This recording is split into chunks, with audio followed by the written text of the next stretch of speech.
Ashamaa kabajamtoota jaalatamtoota ilmaan Oromoo idil addunyaa irratti argamtan hundi keessan bakka jirtanitti nagaaf jaalalli isiniif baay'atu isiniin jecha sagantaa kenna har'aa imala fuudhaaf heerumaa kan jedhu taha. Sagantaa har'aa kana qabadhee kan isiniif dhiyaadhe ani Leencoo Amaan Gurmuu Galma Birmajii Show irraa. Hammammanni lama kan mushurraa fuudhee galaa jiru daandii wal qaxxaamurtu tokko irratti yoo walitti dhufe akkamitti wal bira darba kan jedhus imala har'aa kana keessatti kan wajjin ilaallu ta'a.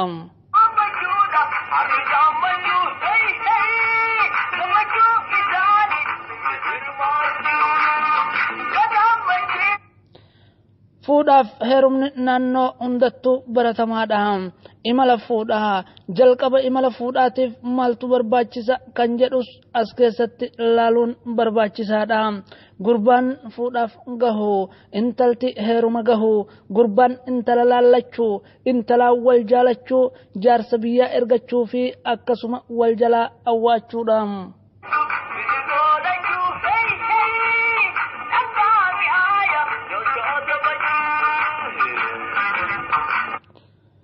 Guyyaan fuudhaaf heerumaa isa ayyaan qabii jedhamu qabachuu fi achi booda cidha himachuudhaan guyyaan firaa fiixaa akkasuma dhalata barata walitti gadi yaasuun guyyaan fuudhaaf heerumaa kana miidhaysan.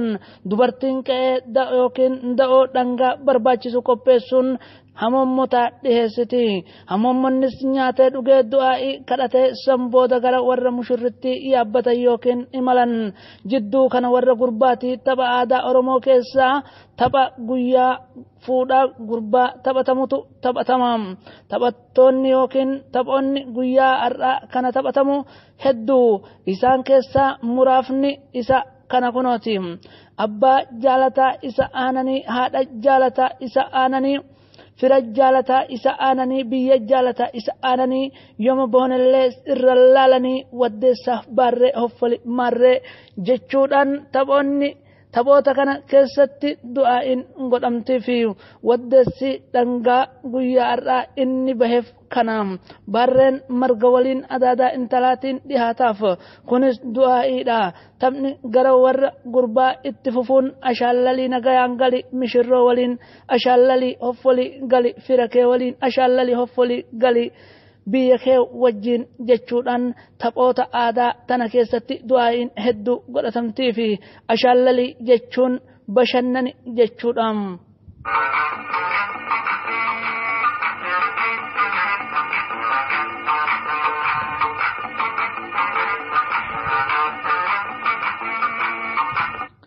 Dhageeffattoota daawwattoota kenna imalli kenna hin xumuramne nu faana bu'aa jechaa amma yeroo kana hamoommanni imalarra jira. Imala xumuranii yeroo warra mishirroo gahan jaarsi gara duratti gurbaa fuudhu waliin imaluun qeerroon gara duubaatiin jaarsota marsee dachii haguuggee deema. Osoo dukkaana hin seenin yookiin galma walgaha hamoommotaa hin ga'in nagaya wal gaafatee akkuma xumureen jaarsonni gama warra intalaa seenaa jechuun hayyama godhanii fi achi booda hamommotni gara dukkaanatti duudan yookiin seenan. Gurbaan fuudhu guyyaan irraa ka isaa waan ta'eef iddoon inni taa'us miidhagsanii eeguun innis iddoo teessuma isaaf qopheessan tana irratti bahee achi booda gamaa gamana jaarsi biyyaa wanti jedhu dheertuudha. Dursa mijutu dhihaata. Mijuun erga dhihaatee galatanuuf galchaa jechuu warri gurbaa gama warra intalatti dubbii qabata. Warri intalas isinummaan jedha jechuudhaan dubbii gama warra gurbatti as deebisan. Booda warri gurbaas didanii gama warra intalatti achi deebisu. Haala kanaa warri intalaa galata galchuun du'aa'inis jidduu kanatti godhamti. Sababbiin warri intalaa du'aa'ii galataa tana dursa godhuuf hamommotni kun nagayaan milkiidhaan dhufuu isaaniitiif galata galchu. Kuni kanaan osoo jiru mijuun hin furamu hanga intalti deemaniif san nikaa yookiin kennamuufi beekanitti. Erga kennaan intalaa xumurame mijuun ni furama. Gurbaa fuudhuuf jaarsota afaaniin qabsiisan mijuun du'aa'iidha.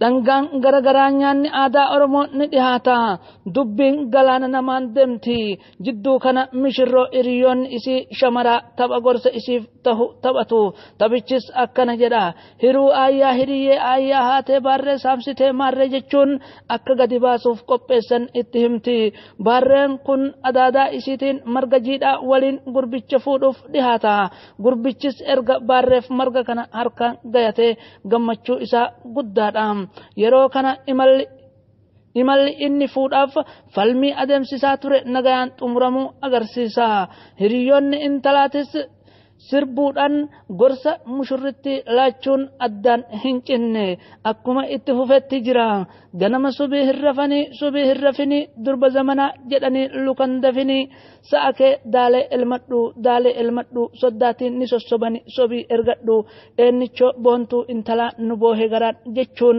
maqaa isii waamanii sirbuun haa ta'u malee sirbi hiriyoonni shamaraa mishirroo geggeessitu naannoo garagaratti taphattu wal adda ta'uu danda'a guyyaa mi'aayaadha.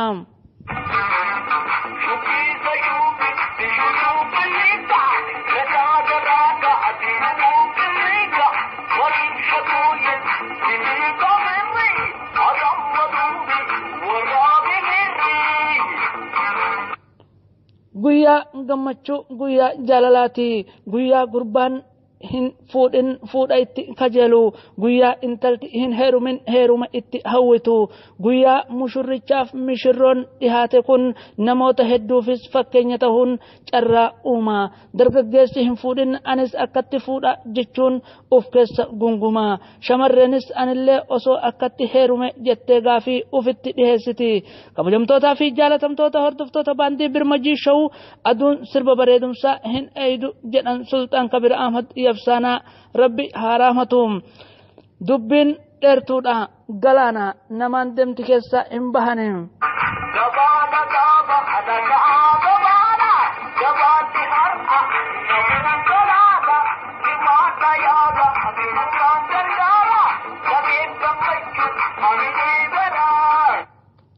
sanirraa kan hafe gurbichi faaya ofii faaya wajjin fudhate karaa seenaa amma dubbin as jirti kunooti amoommota jechuun waraana lola labsu osoo hin taane waraana nagayaati yoo dubbin faallaa itti taate ammoo hamoomonni waraana caalaa aadaa safuuf duudhaan isaa bakka cabdetti imala guyyaa har'aa bahe kana gama kamiinuu wanti duubatti isa deebisu hin jiru gurbaan fuudhaa har'a akka ajajaa waraanaati gidduma kana imaltuun lama ta'uu waliimaadhaaf baate yoo daandii wal qaxxaamuru irratti walitti dhufan hamoomonni lachuu ni dhaabata jaarsonni hamoommota erga dhaaban booda wal qixxee lafatti walitti dhufuun wal eebbisee akkuma irra wal jalaa laafeen hayyama walii kenne daandii adabaan wal dabarsaa yoo kana hin taane balaa uumamutu caalaa hamoomonni hayyamaan malee hamoommota daandii murate jechuun akka waan mijuu hamoommanni kun deemuuf sanis ufii furanitti laalamuuf kanaaf safuu wal kabajuun sun gaafa cabde hamoommotaaf hamoommota jidduutti lolli guddaan banama lubbuu namatu badaa kanaaf oromoon aadaaf safuu duudhaa isaa dabarsee dursee eeggata kabaja walii qabu walitti agarsiisa